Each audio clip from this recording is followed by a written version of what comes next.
into it.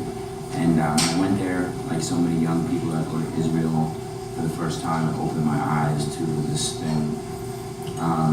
I think at that time was like the first time I saw Hasidim, and I felt this sort of mysterious fascination about what they were doing and who they were.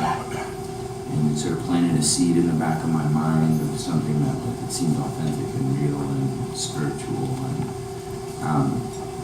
so far from where I was at, but it was something that was cool to me.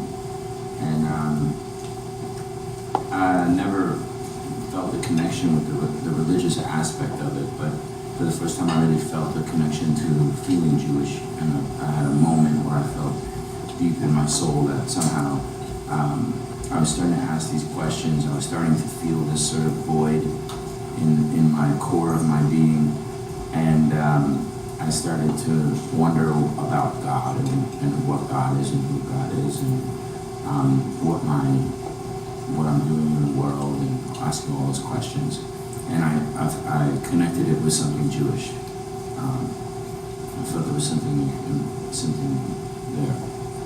So yeah. Yeah, one of the things we spoke about briefly was the Reconstructionist. You grew up in a Reconstructionist shul.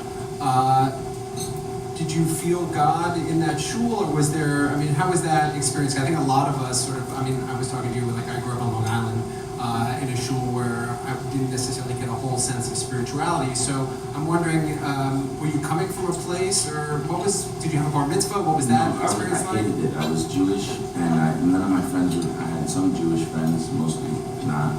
And I couldn't play football because Hebrew school was Monday and Wednesday from 4 to 6. I had my first, well, I won't go there, but basically, yeah, I mean, I didn't like it. I was in the principal's office every other day. I was in a class, I was the only boy. It was all girls from Scarsdale. It was a nightmare. I used to come home crying from Hebrew school literally every day.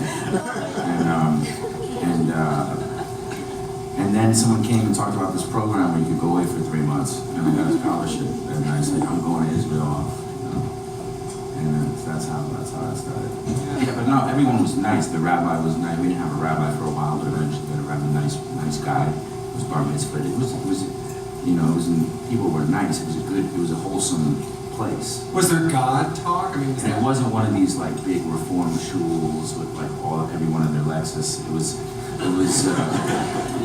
something. It was all old hippies, pretty much, that were like now liberal Westchester Jews, who my parents were, you know, socially minded people. So looking back on it, it was a good place to be. It could have been a lot worse. I could have been like you in Long Island.